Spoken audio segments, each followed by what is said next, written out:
Hello എല്ലാവർക്കും നമസ്കാരം. അതിരടി ഇന്നലെ വൈകിട്ട് പത്മയിൽ പോയിട്ട് 6:30 സിനിമ ഉണ്ട്. പെയ്ഡ് പ്രിവ്യൂ റിലീസായിരുന്നു. കാരണം ശരിക്കും 14-ാം തീയതിയാണ് റിലീസ് പ്രഖ്യാപിച്ചത്.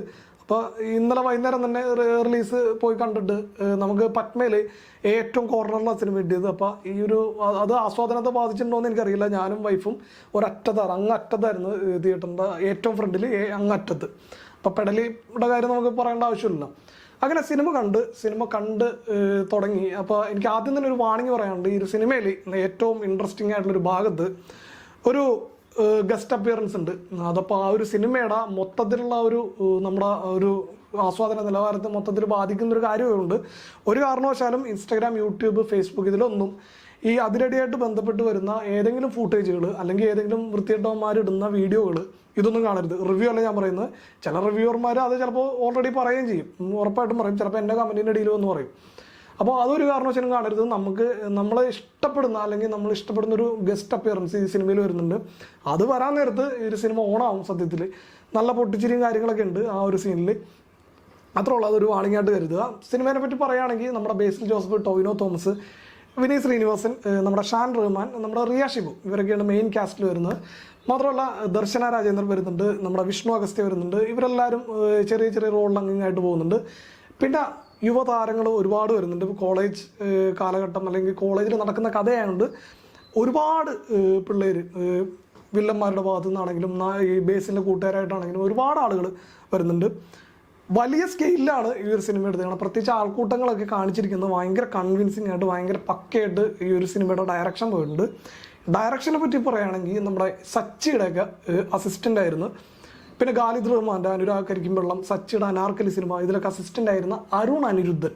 അപ്പോൾ ബേസിലായിട്ട് എങ്ങനെ പരിചയപ്പെട്ടു എന്നുള്ളത് നോക്കാൻ നേരത്ത് നമ്മുടെ മിന്നൽ മുരളിയിലൊക്കെ കോറൈറ്റർ, പിന്നെ അതുപോലെ ബേസിൻ്റെ തന്നെ 1-2 സിനിമകളിൽ അല്ലെങ്കിൽ വേറെ സിനിമകളിലൊക്കെ കോറൈറ്ററായിട്ട് പോകുന്നുണ്ട്. അപ്പോൾ ഒരു മിന്നൽ മുരളി പോലെ ഒരു കൊമേഴ്ഷ്യൽ സക്സസ് ആയ ഇത്ര എൻ്റർടൈനിങ് ആയ ഒരു സിനിമ സംവിധാനം ചെയ്ത ഒരാളെന്ന നിലക്ക് നമ്മുടെ ഒരു വിശ്വാസവും നമ്മുടെ ഒരു കാണാനുള്ളൊരു കോൺഫിഡൻസ് കൂടിയുകൊണ്ടാണ് ഇത് കാണാൻ പോകാനുള്ളൊരു താല്പര്യം കൂടി ഉണ്ടായത്. പക്ഷേ ഈ അതിരടി എന്നുള്ളൊരു സിനിമ എന്നെ സംബന്ധിച്ച് ഞാൻ അധികം കാത്തിരുന്നില്ല. കാരണം എനിക്കതിൻ്റെ ആദ്യത്തെ ആ ഒരു പ്രൊമോ വീഡിയോ ഒന്നും അങ്ങനെ കാര്യമായിട്ട് ഇഷ്ടപ്പെട്ടൊന്നുമില്ല. അങ്ങനെ സിനിമക്ക് പോയി. പക്ഷേ നമ്മുടെ ബേസിലും ടോവിനോക്ക് അഭിനയിക്കുന്നു പറയുന്ന ഒരു സിനിമ. അപ്പോൾ അതിൻ്റേതായ ഒരു വാല്യൂ അതിനുണ്ടാവുമല്ലോ എപ്പോഴും. ബേസിലിനറിയാം നമുക്കൊരു മിനിമം ഗ്യാരണ്ടിയുള്ള ഒരു നടനുമാണ്. അങ്ങനെ സിനിമ കാണാൻ പോയി. സിനിമ കാണാൻ നേരത്ത് എനിക്ക് ബേസിലിൻ്റെ അഭിനയം പറയുന്നതിന് മുമ്പ് ഈ സിനിമയുടെ തുടക്കത്തിൽ നമ്മുടെ വിഷ്ണു അഗസ്ത്യൻ, ദർശന രാജേന്ദ്രൻ, ഈ വിഷ്ണു അഗസ്ത്യൻ എന്ന് പറയുന്ന നടൻ ഈ അഭിനയിച്ച എല്ലാ സിനിമയും അതിലെ ഗ്രാഫ് എടുത്തു നോക്കി കഴിഞ്ഞാൽ നമുക്കറിയാം നല്ല പൊട്ടൻഷ്യൽ ഉള്ള ഒരു നടനാണ്. നമ്മുടെ ഭാവിയിൽ വരാൻ പോകുന്ന എണ്ണം പറഞ്ഞ നടന്മാരിൽ ഒരാളായിരിക്കും ബേസിൽ ജോസഫിനെ പോലെ തന്നെ ഈ വിഷ്ണു അഗസ്ത്യൻ. അതുപോലെ തന്നെ ദർശന രാജേന്ദ്രൻ പടത്തിൻ്റെ കുറച്ച് ഭാഗത്തുള്ളൂ, പക്ഷേ കാര്യമായിട്ട് മോശമാക്കിയില്ല. കുറച്ച് ഭാഗത്തിൻ്റെതായിട്ടുള്ള കഥാപാത്രങ്ങൾ ചെയ്തിട്ടുണ്ട്. ബേസിലേക്ക് വരികയാണെങ്കിൽ നമ്മുടെ ബേസിൽ ജോസഫിനെ നമുക്ക് എല്ലാവർക്കും അറിയാം. പുള്ളി ചെയ്യുന്ന കഥാപാത്രങ്ങളെല്ലാം നമ്മുടെ മനസ്സിൽ തങ്ങി നിൽക്കാറുണ്ട്. അപ്പം ഈ ഒരു സിനിമയിലേക്ക് വരാൻ നേരത്ത് ബേസിൽ 100% ആണെങ്കിൽ ബേസിൻ്റെ 150%, അതായത് കരിമ്പിൻ്റെ ചണ്ടി പിഴിഞ്ഞെടുക്കുന്ന പോലുള്ളൊരു കണ്ടീഷനാണ് ഈ സിനിമയിൽ. ബേസിലിൻ്റെ മാനറിസങ്ങൾ, ബേസിലിൻ്റെ പെരുമാറ്റങ്ങൾ, ബേസിലിൻ്റെ ആറ്റിറ്റ്യൂഡ് എല്ലാം ഒരു പടി അല്ലെങ്കിൽ ഒരു 3-4 പടി കൂടുതൽ ഇട്ട് കൊടുത്തിട്ടുണ്ട്. നമ്മൾ ഇൻ്റർവ്യൂവിൽ കാണുന്ന പോലത്തെ പ്രത്യേകിച്ച് ബേസിലിൻ്റെ ചിരി ഇതെല്ലാം കൂടുതൽ തവണ റീപ്ലേ ചെയ്യുന്നുണ്ട്. അപ്പോൾ അതാണ് ബേസിൻ്റെ ഒരു ക്യാരക്ടറുടെ സ്വഭാവം. ബേസിൽ ഒരു ഫെയിലായ ഒരു പയ്യൻ എന്നുള്ള നിലയിൽ നിന്ന് ആ കോളേജിൽ സ്റ്റാർ ആവുന്നൊരു ആളിലേക്ക് മാറുന്നൊരു കഥയാണിത്. ഈ ഒരു കഥ എന്ന് പറയുന്നത് റീസെൻ്റായിട്ട് സംഭവിച്ച കുറച്ച് കാര്യങ്ങളിൽ നിന്നാണ് ഈ ഒരു കഥ തുടങ്ങുന്നത്. പ്രത്യേകിച്ച് ബേസ് ഒരു സിവിൽ എഞ്ചിനീയർ ആകാൻ ആഗ്രഹിക്കുന്ന ഈ നമ്മുടെ കൂട്ടിയ ചാന്തൊക്കെ ഒരുപാട് ഇഷ്ടപ്പെടുന്ന ഒരു നായകൻ. അയാൾ വരുന്നു നമ്മുടെ 6-ാം തമ്പുരാൻ സിനിമയിലെ പോലെ ഈ ഉത്സവം നടത്താനായിട്ട് നമ്മളെ മുടങ്ങിക്കിടക്കുന്ന ഫെസ്റ്റ്, ഒരു ആരോഹൺ ഫെസ്റ്റ് ഉണ്ട്. ഇത് നടത്താനായിട്ട് ബേസിൽ നടത്തുന്ന ശ്രമങ്ങളാണ് ഈ ഒരു സിനിമ. ഇത് നടക്കാൻ നേരത്ത് ഈ അതിരടി എന്ന ടൈറ്റിൽ പറയും. അപ്പോഴാണ് അതിൻ്റെ വാല്യൂ വരുന്നത്. കാരണം ഈ അതിരടി എന്ന് പറഞ്ഞാൽ 2 അർത്ഥമുണ്ട്. സഡൻ ആക്ഷൻ എന്ന് പറയും. അതല്ലെങ്കിൽ അതിരിൽ നടക്കുന്ന അടി, അല്ലെങ്കിൽ 2 കൂട്ടം ഏതെങ്കിലും ഒരു സ്ഥലത്ത് വെച്ച് അറിയാതെ കണ്ടുമുട്ടുകയും അവർ തമ്മിലുള്ള ഒരു സംഘർഷം ഒരു വലിയ സംഘർഷത്തിലേക്ക് വഴിമാറുകയും ചെയ്യുന്ന ഒരു അർത്ഥം വരുന്ന അതായിരിക്കണം ഈ ഒരു ടൈറ്റിൽ കൊണ്ട് ഉദ്ദേശിച്ചത്. അത് തന്നെയാണ് ഇതിൻ്റെ പ്ലോട്ട്. അതായത് നായകനായിട്ട് ബേസിൽ വരുന്നു, പ്രതിനായകനായിട്ട് ടൊവിനോ വരുന്നു. 2 നമ്മുടെ ഈ മലയാളത്തിലെ നായക തുല്യന്മാരായ 2 കഥാപാത്രങ്ങൾ, ഒരാൾ നായകനും ഒരാൾ വില്ലനും ആകുമ്പോൾ ആ സിനിമയുടെ അവസാനം അതിൻ്റെ എൻഡിങ് എങ്ങനെയായിരിക്കും കൊണ്ട് നിർത്തുക എന്ന് ഏകദേശം നമുക്ക് ഊഹിക്കാവുന്നുള്ളൂ. അപ്പോൾ അതെങ്ങനെ മനോഹരമായിട്ട് നിർത്തും അതിനനുസരിച്ചായിരിക്കും ആ ഒരു സിനിമ സക്സസ് ആവുന്നത്. സിനിമ പോകുന്നുണ്ട്. സിനിമ ഈ സീൻ ബൈ സീൻ, പ്രത്യേകിച്ച് ഈ BGMൻ്റെ മ്യൂസിക്കിൻ്റെ അകമ്പടിയോടെ നല്ല പേസിൽ സിനിമ പോകുന്നുണ്ട്. പക്ഷേ തിയേറ്റർ ഒരുപാട് ലൗഡായിരുന്നു. കാരണം ഒരുപാട് ആളുകൾ പൊട്ടിച്ചിരിക്കണ്ടായി, പ്രത്യേകിച്ച് എസ്പെഷ്യലി പെമ്പിള്ളേരും കാര്യങ്ങളൊക്കെ. പക്ഷേ എനിക്ക് ഈ സിനിമയിലെ കാര്യങ്ങൾ കണക്റ്റ് ആകുന്നുണ്ടായില്ല, എനിക്കും എൻ്റെ ഭാര്യയ്ക്കും. അത് എനിക്കറിയില്ല, ഞങ്ങളിനി ഒരു സൈഡിലിരുന്നുകൊണ്ട് ഞങ്ങൾക്ക് അത് ആസ്വദിക്കാൻ പറ്റാത്തതുകൊണ്ടാണോ ഒരു ചരിഞ്ഞിരുന്നുകൊണ്ടെന്ന് അറിയില്ല. പക്ഷേ സിനിമ ഗ്രാജുവലി ടോവിനോയായിട്ടുള്ള ഒരു കോൺഫ്ലിക്റ്റ് വരും. അങ്ങനെ ഗ്രാജുവലി സിനിമ ഇങ്ങനെ മുന്നോട്ട് പോയിക്കൊണ്ടിരിക്കുമ്പോൾ എവിടെയോ നമ്മൾ ആ സിനിമയിലേക്ക് വീണു. അപ്പോൾ ഈ ഇൻ്റർവെല്ലൊക്കെ കഴിയാൻ നേരത്ത് നമ്മുടെ വിനീത് ശ്രീനിവാസൻ്റെയും ഷാൻ റഹ്മാൻ്റെയും റോളുകൾ വരും. അപ്പോൾ ഷാൻ റഹ്മാനൊക്കെ എനിക്ക് തോന്നുന്നു പുള്ളിയുടെ മാനറിസങ്ങളും പുള്ളിയുടെ പെരുമാറ്റം, പുള്ളിയുടെ ഡയലോഗുകളൊക്കെ നല്ല കൺവിൻസിങ്, നല്ല രസമായിട്ടുണ്ട്. നമുക്ക് അത്യാവശ്യം ചിരി വരുന്ന തരത്തിലുള്ള ഒരു ആറ്റിറ്റ്യൂഡും കാര്യങ്ങളൊക്കെ പുള്ളി കാഴ്ചവെച്ചിട്ടുണ്ട്. പ്രത്യേകിച്ച് ഇതിലെ ഡയലോഗുകൾ പക്ക പെർഫെക്റ്റ് ആയിട്ട് ഇതിൽ ചെയ്തിട്ടുണ്ട്. ഈ ഡയലോഗിലാണ് ഈ സംഭവം പിടിച്ചിരിക്കുന്നത്. നമുക്ക് ഈ ഒരു സ്റ്റോറി അല്ലെങ്കിൽ ഒരു സ്ക്രീൻ പ്ലേ, സ്ക്രിപ്റ്റ്, അതിലുപരി ഇതിൻ്റെ ഡയലോഗുകളാണ്. പിന്നെ സിനിമയുടെ അവസാന ഭാഗത്തേക്ക് എത്താൻ നേരത്ത് ഇതിൻ്റെ സ്ക്രീൻ പ്ലേ അല്ലെങ്കിൽ ഈ ഒരു സീൻ ബൈ സീൻ നമുക്ക് അധികം ലാഗൊന്നും ഇല്ലാതെ ഈ എൻജോയ് ചെയ്യാൻ പറ്റുന്ന രീതിയിലാണ് കൊണ്ടുവന്നിരിക്കുന്നത്. സിനിമയുടെ ഒരു 30-35 മിനിറ്റ് മുമ്പാണ് സിനിമയിലേക്ക് നമ്മൾ പൂർണ്ണമായിട്ട് ആകുന്നത്. ആ സമയത്താണ് ഒരു ഗസ്റ്റ് അപ്പിയറൻസ് ഉണ്ട്.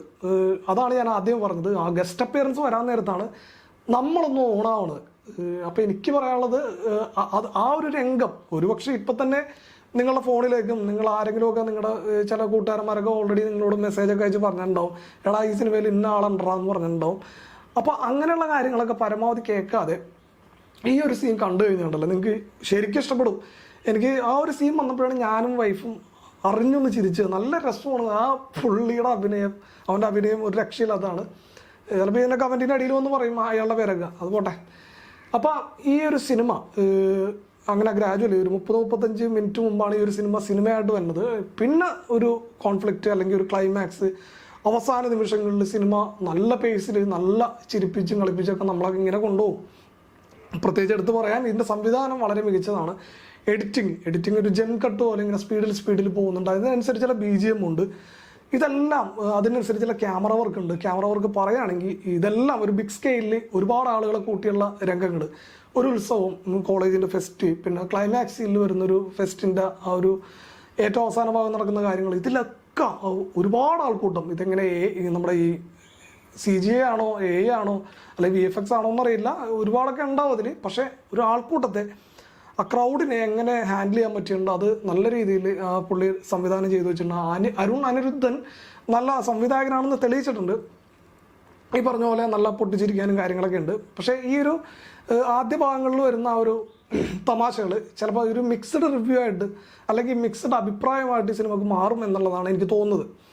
ടൊവിനോ എങ്ങനെയുണ്ടെന്ന് ചോദിച്ചാൽ ഞാൻ ആദ്യം പറഞ്ഞില്ലേ, ഒരു നമ്മുടെ ഈ ആ ഒരു ക്യാരക്ടർ നമ്മുടെ തിരുവനന്തപുരം സ്റ്റൈലിലുള്ള പിടിച്ചിരിക്കുന്ന ക്യാരക്ടറാണ്.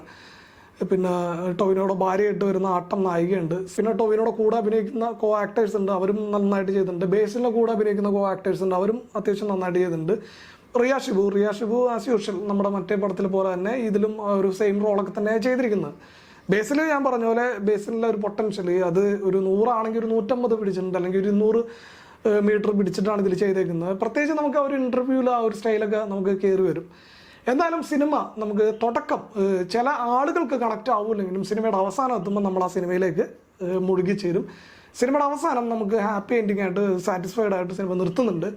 എന്തായാലും ഈ ഒരു സിനിമ കണ്ടിട്ട് നിങ്ങളുടെ അഭിപ്രായം പറയുക. എൻ്റെ അഭിപ്രായത്തോട് യോജിക്കുന്നുണ്ടെങ്കിൽ നിങ്ങൾ കമൻ്റായിട്ട് രേഖപ്പെടുത്തുക. പിന്നെ നമ്മുടെ വീഡിയോയ്ക്ക് അധികം ലൈക്കും ഹൈപ്പൊന്നും കിട്ടുന്നില്ല. ഇഷ്ടപ്പെടുകയാണെങ്കിൽ നിങ്ങൾ ലൈക്കൊക്കെ ചെയ്യുക. അപ്പോൾ അടുത്ത വീഡിയോയിൽ കാണുന്നവരെ, ഇത് കഴിഞ്ഞിട്ട് വേണം എനിക്ക് 9 മണിക്ക്. ഇന്നലെ വീഡിയോ ഇട്ടിട്ട് ശരിയായില്ല, അതുകൊണ്ടാണ് ഞാൻ രണ്ടാമത് വീഡിയോ എടുക്കുന്നത്. നേരെ കറുപ്പ് സിനിമ കാണാൻ പോണേണ്, അത് കഴിഞ്ഞിട്ട് വീണ്ടും വന്നിട്ട് വീഡിയോ ചെയ്യാണ്ട്. അപ്പോൾ കറുപ്പിലൂടെ അടുത്ത വീഡിയോയിൽ കാണുന്നവരെ എല്ലാവർക്കും ബൈ.